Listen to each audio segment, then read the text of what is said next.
नमस्कार, मैं हूं नीलू। तो एक बार फिर से ईरान को धमकी मिली है। देखिए, अभी पीछे हमने देखा था किस तरह से धमकियों का दौर शुरू था ट्रंप की तरफ से, और फिर कुछ ऐसा हुआ कि वहां पर जो हमला ईरान की तरफ किया जाना था, ईरान के ऊपर किया जाना था, उसे फिलहाल तो टाल दिया गया। लेकिन अब इजराइल के प्रधानमंत्री बेंजामिन नेतन्याहू ने ईरान को चेतावनी दे दी है, एक तरह से धमकी दे दी है। नेतन्याहू ने कहा है कि अगर ईरान ने इजराइल पर हमला करने की भूल की तो उसे ऐसी ताकत का सामना करना पड़ेगा जिसका उसने पहले कभी अनुभव नहीं किया होगा। यह बयान ऐसे समय में आया है जब अमेरिका ने भी अपने nuclear power aircraft carrier USS Abraham Lincoln को मिडिल ईस्ट की ओर रवाना कर दिया है।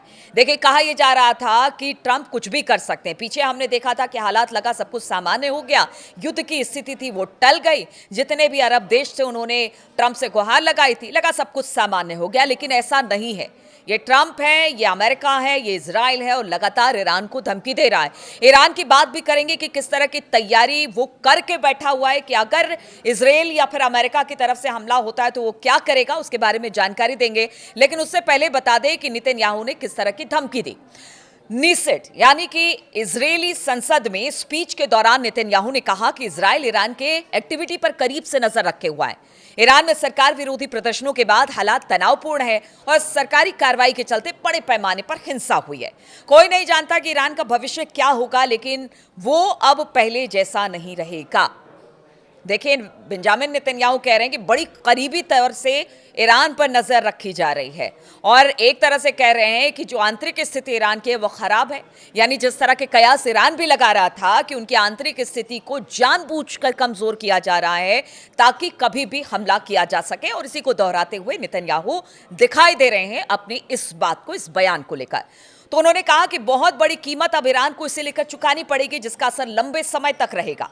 रिपोर्ट्स के मुताबिक अमेरिका ने अपना nuclear power aircraft carrier USS Abraham Lincoln दक्षिण चीन सागर से आगे बढ़ाते हुए स्ट्रेट ऑफ मलक्का में भेज दिया है, और यह रास्ता उसे सीधे सीधे मिडिल ईस्ट की ओर लेकर जाएगा।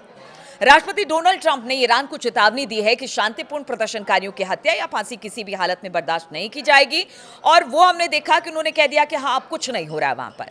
लेकिन सैटेलाइट ट्रैकिंग से पता चला है कि USS Frank E Peterson Junior, USS Michael Murphy और यूएसएस स्प्रूअंस जैसे मिसाइल डिस्ट्रॉयर्स में लिंकन के साथ आगे बढ़ रहे हैं। तो इसे क्या माना जाए? एक तरफ तो वो कहते हैं कि ईरान में सब कुछ ठीक है, जो बात हमने कही थी ईरान ने मान ली, हम पीछे हट गए। लेकिन अब देखिए, जिस तरह से जो अब्राहम लिंकन है वो आगे बढ़ा है, उससे तो स्थिति कुछ और बता रही है और कुछ और निकलकर सामने आ रही है। अब बात ईरान की तैयारियों की कर ले। देखिए, ट्रंप पहले धमकी दे रहे थे, अब नेतन्याहू ने भी कह दिया है कि किस तरह से ईरान को वो जवाब देंगे, और साथ ही साथ अब किस तरह की मूवमेंटशिप की देखी जा रही है, उसको लेकर भी बड़े सारे सवाल उठ रहे हैं, क्योंकि कहा जा रहा है कि हो सकता है 3-4 दिन में ये जो अब्राहम लिंकन है वो पहुंच जाए मिडिल ईस्ट की तरफ। अब ईरान किस तरह से तैयार है? देखिए, ईरान इस बार बख्शने वाला नहीं है। ईरान ने पूरी तैयारी कर लिया, और उसकी जो हाइपरसोनिक मिसाइल है वो इस बार मजा चखाने के लिए ऐसा जो वहां की सेना है उनका कहना है कि वो पूरी तरह से तैयार दिखाई दे रही है। अब देखिए, एक बात यहां बताना जरूरी है, ईरान की तैयारी का जिक्र करेंगे, लेकिन उससे पहले आपको बता दें, जिस तरह से मिडिल ईस्ट के देश थे ईरान को लेकर, उन्होंने कहा था, जैसे सऊदी अरब हो गया, कतर हो गया, इन्होंने कहा था कि देखिए आप, यानी कि अमेरिका हमारे एयरबेसिस का इस्तेमाल नहीं करेगा, वरना इसका खामियाजा पूरे मिडिल ईस्ट को और हमें भी उठाना पड़ेगा। इसको ध्यान में रखते हुए कहा यह जा रहा है कि अब अमेरिका ने एक नया प्लान तैयार किया है ईरान को लेकर। अब वो मिडिल ईस्ट के जितने भी एयर बेसेस है उनका इस्तेमाल नहीं करेगा। बताया जा रहा है कि जो अब्राहम लिंकन है वो साइप्रस की तरफ आगे बढ़ेगा। साइप्रस को अगर आप देखेंगे, उसकी भौगोलिक स्थिति को आप देखेंगे तो ईरान के बहुत नजदीक है। तो इस बार जो मिडिल ईस्ट के जो देश हैं उनके एयरबेसिस का इस्तेमाल नहीं किया जाएगा, जिस तरह से उन्होंने कहा, या एक तरह से मना ही कर दिया ट्रंप को। अब उसे लेकर एक नई स्ट्रेटेजी है कि साइप्रस से हो सकता है कि ईरान पर हमला हो, और इसके लिए तैयारी पूरी कर ली गई है, क्योंकि वहां पर बताया जा रहा है कि ब्रिटिश जो एयरबेस है वहां पर मौजूद है, और इसको लगातार अमेरिका इस्तेमाल करता रहा है। इसलिए इस बार प्लान साइप्रस से ईरान पर हमला करना है। तो अब बात ईरान की तैयारियों की कर ले, क्योंकि ईरान भी पूरी तरह से तैयार है। ईरान की जो खुर्रम शहर 4, फतेह 2, सज्जल 2 जैसी मिसाइलें अब पूरी तरह से तैनात दिखाई दे रही है। अमेरिकी ठिकानों के लिए ये एक बड़ा खतरा मानी जा रही है और बताया जा रहा है कि अगर अमेरिका की तरफ से या इजराइल की तरफ से किसी तरह से वार किया जाता है तो फिर ये उससे जवाब देने के लिए बिल्कुल तैयार है, चाहे इजराइल के ठिकाने हो या फिर अमेरिका के बीचों बीच इतनी रेंज है इन मिसाइलों की, सुपरसोनिक मिसाइलों की, कि वहां तक जा सकती है। तो एक बड़ा खतरा ये मिसाइलें मानी जा रही है। हथियार ना सिर्फ सैन्य ताकत बल्कि खामनेई की सत्ता का कवच भी इन मिसाइलों को माना जा रहा है। Supreme leader ayatollah Ali Khamenei ने IRGC को पूरी तरह से क्रैकडाउन का जिम्मा सौंप दिया है और साथ ही देश के अंडरग्राउंड मिसाइल सिटी को पूरी तरह से एक्टिव कर दिया गया है।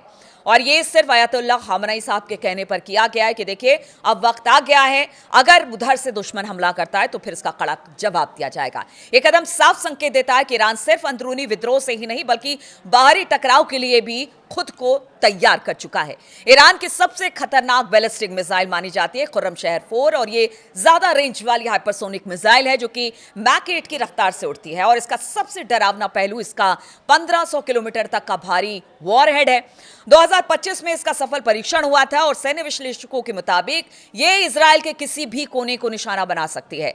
मोबाइल लॉन्चर से दागे जाने वाली ये मिसाइल दुश्मन के रडार और डिफेंस सिस्टम के लिए एक बड़ी चुनौती है। दूसरे नंबर पर आती है फतेह 2। इसे ईरान की पहली हाइपरसोनिक मिसाइल कहा जाता है और इसकी रफ्तार मैक 15 तक बताई जाती है, यानी कि करीब करीब 18,000 किलोमीटर प्रति घंटे की रफ्तार से ये ट्रैवल करती है और 1400 किलोमीटर रेंज वाली ये मिसाइल इतनी तेज है कि मौजूदा मिसाइल डिफेंस सिस्टम को रोकने में नाकाम माने जाते हैं।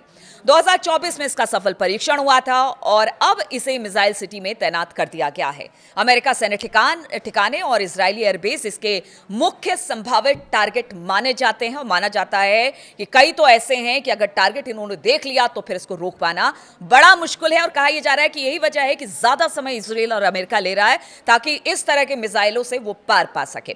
अब तीसरी सबसे अहम मिसाइल कौन है? वो है सज्जल। हमने देखा था 12 दिन के युद्ध में इसका इस्तेमाल किया गया था, सज्जल 2। और 2 मिसाइलें तो ऐसी हैं जिसका हमने पहले जिक्र किया, उसे तो अभी लोगों ने उसकी ताकत देखी भी नहीं है और अगर किसी तरह से हमला होता है इजराइल अमेरिका की तरफ से तो फिर देखने को मिलेगा कि क्या होता है। जिस तरह से ईरान भी कह चुका है कि देखिए ये हमारा रक्षा कवच है। अब सज्जल 2 की बात कर रहे थे। ये 2 stage solid fuel ballistic missile है जिसकी रेंज करीब 2500 किलोमीटर बताई जाती है और इसे लॉन्च करने में सिर्फ 2 मिनट लगते हैं और इसका मतलब है कि दुश्मन को प्रतिक्रिया देने का समय भी नहीं मिलता है। सज्जल 2 को छिपा कर रखना आसान नहीं है और इसकी सटीकता 50 मीटर के भीतर मानी जाती है। ईरान ने इसे कई बार टेस्ट किया और अब ये मिसाइल सिटी के मुख्य स्ट्रेटेजिक हथियारों में शामिल बताया जा रहा है। शहाब 3 ईरान की सबसे पुरानी लेकिन सबसे भरोसेमंद मिसाइल मानी जाती है। वहीं 5वीं मिसाइल की बात की जाए तो जुल्फिकार जो कि शॉर्ट रेंज बैलिस्टिक मिसाइल है। ये सब ईरान के इस वक्त बेड़े में शामिल है और यही वजह है कि इतना वक्त इजराइल को और अमेरिका को लग रहा है। धमकी तो वो दे रहे हैं लेकिन पूरी प्लानिंग के साथ, जिस तरह से एक्सपर्ट बताते हैं कि हो सकता है कि आगे आने वाले दिनों में बहुत जल्द एक बड़ा हमला ईरान के ऊपर होगा, लेकिन ईरान भी पूरी तरह से तैयार है अपने मिसाइलों के साथ, अपनी सेना के साथ और उनका कहना है इस बार युद्ध खतरनाक होगा जिसका परिणाम इजराइल अमेरिका को भुगतना पड़ेगा।